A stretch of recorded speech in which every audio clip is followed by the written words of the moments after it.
Você viu aí o anúncio de novos investimentos. É engraçado que desde a primeira visita do Lula também foram anunciados investimentos. A gente nunca viu esse dinheiro. A gente vê a empresa chinesa vindo aqui comprando uma mina de estanho, a maior mina de estanho do país, que infelizmente confundiram aí nas fake news, disseram, é mina de urânio. Não, o urânio ali é um componente, é um material associado, é um mineral que está associado. Merece atenção? Merece, mas é uma mina de estanho, isso não é pouca coisa. A China, ela consome 50% do estanho mundial, e o estanho hoje está em tudo que você possa imaginar. Desde tela de computador até material para embalar comida. Então, quando a gente está falando de uma empresa estatal, vem aqui e se aposta de uma mina, que ela vai pegar e extrair isso para o seu próprio consumo, e o pagamento de royalties é ínfimo, eu fico me perguntando, afinal de contas, para que a gente serve, né? O Brasil está servindo como o quê?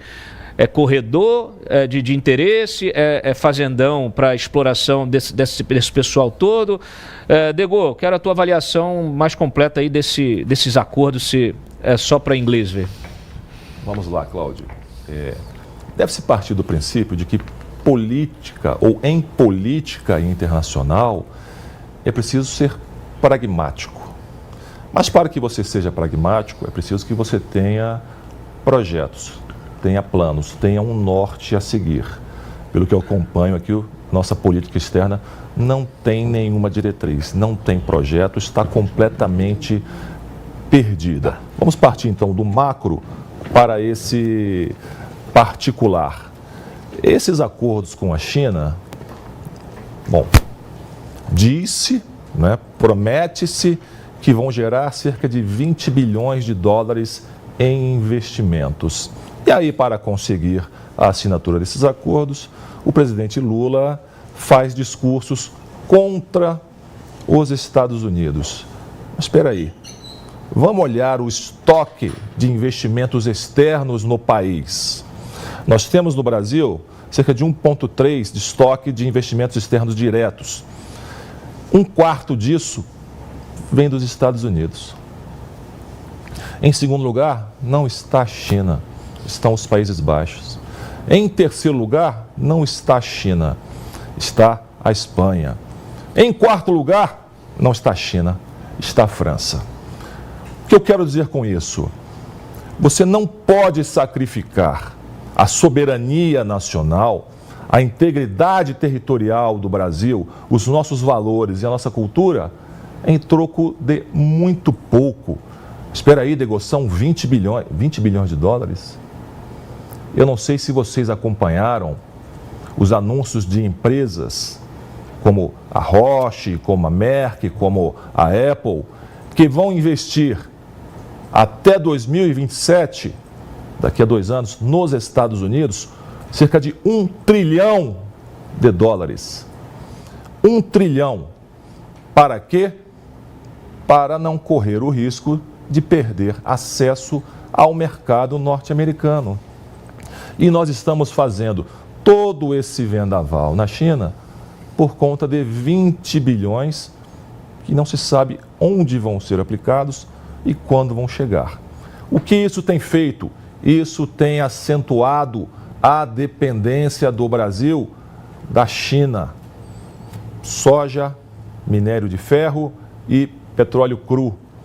Grande parte disso tem como destino a China. Nós abrimos nosso país para a venda de metais raros, para a venda de lítio. Um desses acordos prevê a venda de lítio. O Brasil é um dos grandes produtores e o lítio hoje em dia é utilizado para tudo, na área da cibernética, sobretudo. Isso vai beneficiar grande parte da população brasileira? Como? Qual é o projeto que está por trás disso? Estão previstas a melhoria, a construção e a melhoria da infraestrutura de estradas, portos, aeroportos? Quem vai ser o grande beneficiado com isso? Eu não vejo, Cláudio. Eu não vejo um projeto de país que possa ser aplicado e possa se converter em um projeto de nação. O que eu vejo é um alinhamento incondicional a um país que usa instrumentos de pressão, instrumentos de poder para manter o Brasil ali na condição, por vezes, de sócio júnior em um processo de construção de uma nova ordem mundial, e não vai acontecer, de grande produtor e fornecedor de commodities e fica só nas commodities, e como uma forma de acesso desse país a todo o continente sul-americano, latino-americano, de maneira geral, para facilitar o escoamento de produtos chineses. Mas onde é que ficam os Estados Unidos nessa história? Onde é que fica a Europa nessa história? Onde é que fica a África nessa história? É tudo China? Tudo China? O Brasil está sendo entregue de mãos beijadas para a China? Volto a repetir, é um parceiro importante, mas não é o único. E nós não temos condições de colocar quais são os nossos interesses, porque não temos bem claro, esclarecido, quais são os nossos interesses. Então, para quem não sabe para onde vai, qualquer caminho parece bom. E a China, na visão do Lula, parece um ótimo caminho. Você quer comentar? Porque é o seguinte, o que acontece? O Degô tocou em vários pontos importantes, a gente está vendo esses novos acordos, e eu devo lembrá-los que nós temos aí pelo menos 30 acordos que ainda não foram analisados, foram fechados, assinados, e que estão lá na CREDEM, na Comissão de Relações Exteriores e Defesa Nacional da Câmara dos Deputados, presidida por Felipe Barros. Então, deputado, primeiro aqui o meu abraço, renovo o convite para o senhor vir aqui para a gente conversar sobre isso. Eu acho que o momento é o ideal, porque nós temos novos acordos sendo assinados. Então, para a gente temos que entender os que já foram assinados e os novos que estão sendo assinados. Porque, justamente, a gente tem que falar aqui de soberania, a gente tem que falar de interesse nacional, a gente tem que falar de segurança. Hoje, a questão comercial, ela está envolvida na questão da soberania, da segurança nacional. As coisas hoje, elas não são dissociadas. Você precisa, eu vou firmar um acordo, esse acordo é bom para mim? Ele expõe, inclusive me parece ter um projeto de lei do Raul sobre isso. Eu vou conferir. Que é você analisar. O acordo ele pode ser assinado, mas ele só é validado se depois da análise ficar claro que ele não, vamos dizer assim, não coloca em risco os teus setores estratégicos. A tua segurança, por exemplo, sanitária, a tua segurança energética, a tua segurança nacional, a tua segurança de informações, a segurança informacional. Informação hoje é poder. Por que a disputa toda, a briga toda com o negócio do TikTok nos Estados Unidos? Justamente por isso. Acesso a dados dos cidadãos americanos. Então a gente tem de considerar hoje vários aspectos que estão totalmente relacionados com a soberania do país. Por isso que quando a gente vê o Lula falando de soberania, só porque o cara o Elon Musk resolveu criticar uma decisão ilegal do Alexandre de Moraes, isso aí é só para inglês ver, isso é só para deixar, para distrair. Esses caras estão entregando a nossa soberania de mão beijada. A gente já analisou isso na semana passada, inclusive em relação ao STF, a agenda globalista que vem via STF. Só que isso está impregnado em todos os setores, inclusive na cabeça de muitos políticos que ainda não despertaram para isso e tratam as coisas com uma certa moleza de caráter, com uma certa suavidade de discurso, achando que está lidando com gente ingênua. Ingênuos somos nós. Porque a briga por recursos estratégicos, recursos energéticos, alimento, água, minerais, essa guerra ela é cada vez mais intensa. Aí você pode optar por abrir tuas pernas, deixar rolar, porque não tem condição, assumir que não tem condição, né, de lidar com isso, igual o Estado já fez com o crime organizado.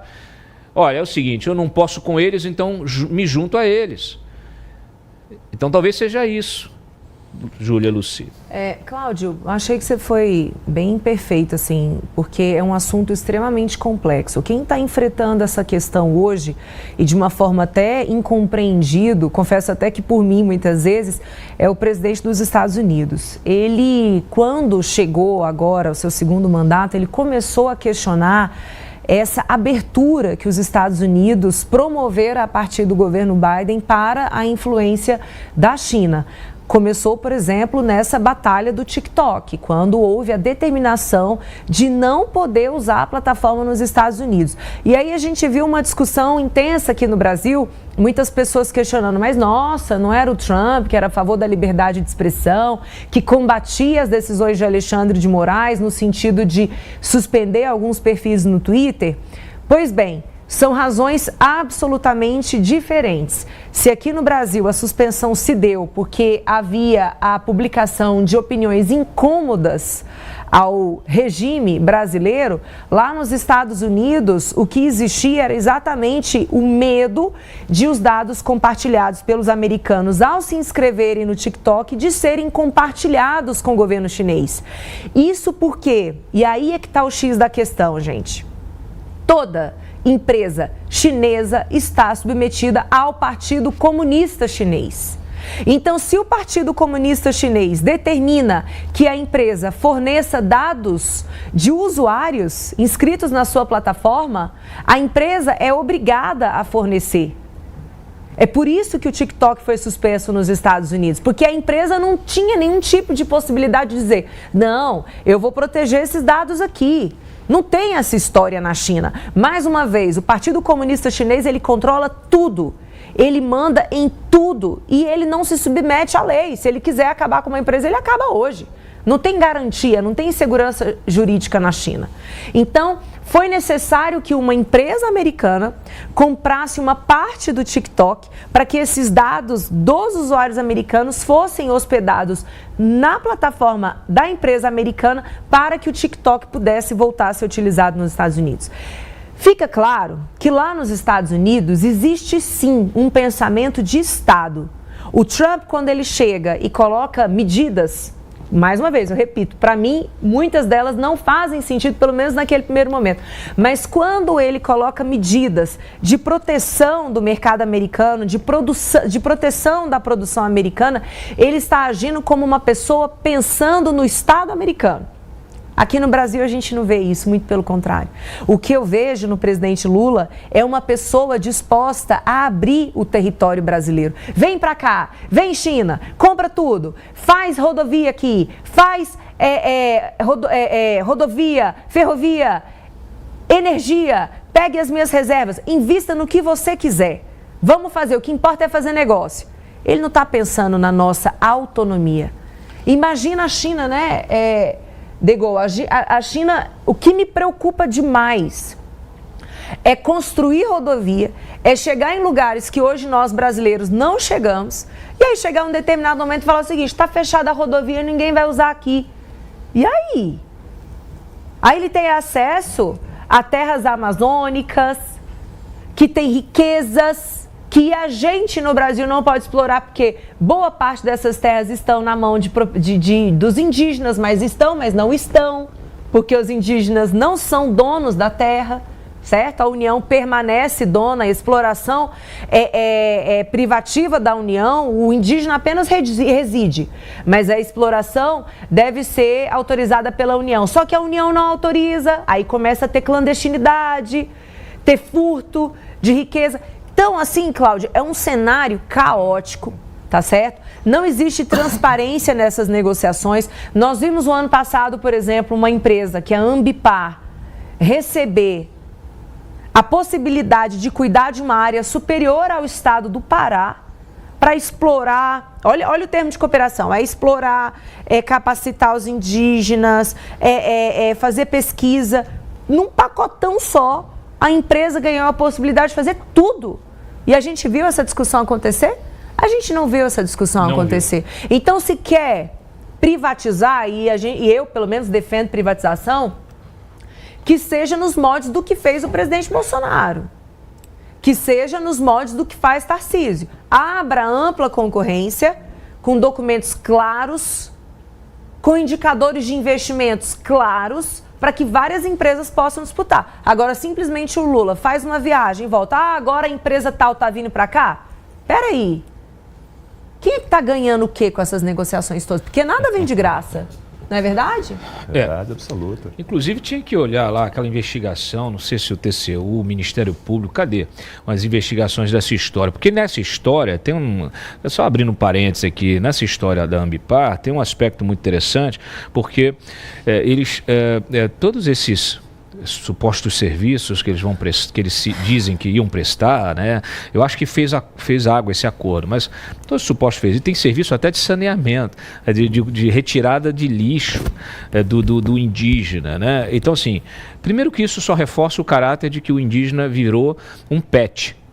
O indígena virou um pet do branco. Toda essa turma que diz que vai defender o indígena, na verdade, está mantendo o indígena numa jaula.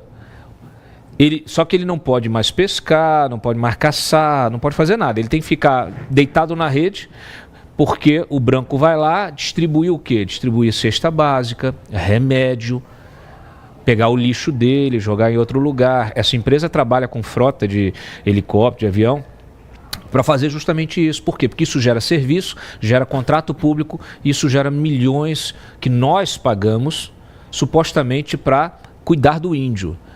O índio é um ser humano como eu, como você, como todos nós estamos aqui. O índio merece estar integrado à sociedade brasileira, porque ele não é um cidadão estrangeiro, ele merece estar integrado à sociedade brasileira com acesso a toda a infraestrutura que todos nós temos.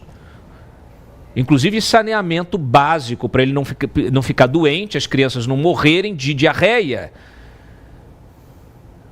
de desidratação, como acontece com os Yanomamis. E eu sei que vocês que estão tocando essa narrativa e essa pauta, vocês serão cobrados pela história. Viu, Guajajara? Viu, Marina? A gente está aqui para lembrá-los. A morte dessas crianças estão todas nas mãos de vocês. Essas crianças estão morrendo de disenteria, porque não tem saneamento, porque vocês não deixam ter saneamento. Então, assim, só que o que está por trás disso aí é um contrato de crédito de carbono, porque essa empresa, ela faz o quê? Ela vende crédito de carbono. Crédito de carbono é uma moeda, é virtual, né, que na verdade é um mecanismo financeiro que ele faz o quê? Ele mantém o fornecedor do crédito de carbono, ele mantém esse país paralisado, congelado, as suas riquezas congeladas, porque o compromisso o crédito de carbono é gerado através da floresta, então você não pode desmatar, você não pode fazer mineração, você não pode explorar petróleo na margem equatorial, você não pode fazer nada, você tem que permanecer com o seu país igual um zoológico, uma florestinha lá, um aquário, tá certo? E você não pode mexer em nada. Aí é o seguinte, essa é a conta que os países desenvolvidos impõem aos subdesenvolvidos, igual o nosso, para que nós nunca sejamos desenvolvidos. Uhum. Então eles falam assim, não, fica tranquilo, Brasil, vou comprar 1 trilhão de crédito de carbono porque você tem essa floresta maravilhosa. Só que você tem que preservar essa floresta toda. E eu não estou falando aqui para destruir a floresta. Eu acho que a gente tem condição de crescer, de desenvolver com responsabilidade. Agora, o que não dá é para cair nessa conversa lorota, nessa lorotinha, nessa conversa fiada. Porque aí vem o crédito de carbono como o quê? Como um protótipo de uma moeda global de um governo central. Então, assim, não é conspiração. Não é conspiração. Isso é a realidade. E essa empresa quer o quê? Ela quer fazer o quê? Ela, tendo acesso a essas reservas todas, supostamente para prestar esses serviços, ela depois pode fazer o quê? Pode cadastrar e colocar no portfólio dela dizendo o seguinte, olha, eu tenho 10 milhões de quilômetros de florestas para vender no crédito de carbono. Por isso que ela explodiu na Bolsa. Não foi por causa do serviço que ela vai prestar de saneamento na terra indígena. Por que está todo mundo lá? O negócio explode a valorização da empresa na Bolsa? Justamente porque está ali na perspectiva de ter acesso a uma área que depois ela vai poder negociar com os índios e dizer o seguinte: não, teve o aval deles aqui. É igual empresas farmacêuticas que vêm explorar conhecimento do ribeirinho e do indígena, patenteia o conhecimento e depois paga ali um direito de propriedade ínfimo, um royalty de centavos. Essas empresas farmacêuticas, vocês sabem de quem eu estou falando, elas viram empresas mundiais, bilionárias, multibilionárias, com base em produtos que elas desenvolveram a partir da pirataria, a partir da exploração do conhecimento tradicional de ribeirinhos e indígenas. Eu vou falar para vocês, tem que ter, para sentar aqui para conversar, tem que ter estofo, tem que conhecer. Eu quero ouvir a Carol Esponza, porque assim, eu de vez em quando, Carol, meu sangue ferve, ontem ferveu, inclusive, depois de uma fala sua, quero deixar aqui claro que eu não estava respondendo a Carol. Eu estava pegando o comentário da Carol como um gancho, quando a gente comentou sobre o projeto do Alessandro Vieira. Mas o meu sangue ferve porque eu sou brasileiro de verdade. Uhum. E assim, o meu sangue ferve porque essa gente estúpida, essa gente perversa, essa gente nos trata como idiotas, todos. Por isso que eu digo aqui, por isso que eu faço questão de estar aqui todo dia, espalhando conhecimento, porque é o único jeito da gente conseguir reagir minimamente a essa gente bárbara que entrega o país, que explora, que enche o bolso de dinheiro e depois vai curtir férias na Suíça. Cláudio, a Ambipar a gente falou aqui, né? A Júlia falou que ninguém falou, a gente falou quando teve essa confusão. A questão foi exatamente essa, né? Eles fizeram meio bi de contratos sem licitação com o Ministério dos Povos Indígenas, anunciaram isso em Davos, e aí eles vendem o chamado Green Notes, né, que são esses créditos de carbono lá fora, teve um lucro de 700%, assim, 400 milhões de dólares nesse lucro, exatamente explorando, é um trade-off, né, tipo, você tem que manter aqui, explorar esse tipo de serviço, isso é atrelado a esses títulos, e aí, assim, a gente viu pós-governo, durante o governo Bolsonaro também, no início do governo Lula, a questão dos Yanomamis, isso não é de hoje, isso está acontecendo já há muitas décadas, é difícil de chegar, é difícil de cuidar, mas a verdade é que muita gente votou no Lula esperando pelos indígenas, já estava ali nos vídeos dos artistas, e os números pioraram no início da gestão do PT, e aí eles pararam de notificar. Então, parece que melhorou agora, mas a gente não tem como saber a verdade, porque os números também estão subnotificados, não é só o IBGE, né? Esses números dos indígenas também. Mas a gente começou a falar aqui da Ambipar por essa questão da transferência de tecnologia e pelo quanto a China pega os dados. E isso foi um assunto que a gente trouxe ontem da parceria do STF da China com a parceria do STF do Brasil. E eu não falei ontem, mas eu tinha notado. Isso é um acordo de cooperação técnica exatamente para a área de inteligência artificial. Segundo o governo brasileiro, o judiciário da China está mais avançado no nosso porque consegue resolver questões através de inteligência artificial. E aí, quando eu fui ver o convênio, depois eu baixei, é um convênio, na verdade, com os BRICS, né? Sempre os BRICS aí. Eu fiquei assustada, porque é exatamente isso que a Júlia colocou super bem. Enquanto o mundo está tirando o investimento, banindo o TikTok, tirando o investimento, né? O governo americano tendo que colocar investimento no TikTok para que os usuários não fiquem sem a rede, a gente está abrindo os nossos dados sensíveis, que são dados de processos judiciais, para sistemas de inteligência artificial da China. Então, espero que a Credem revise tudo isso, todos esses acordos, e principalmente os novos acordos, né? São 37 acordos que precisam ser revisados antes de entrarem em vigor na Credem, nessa Comissão de Relações Internacionais da Câmara.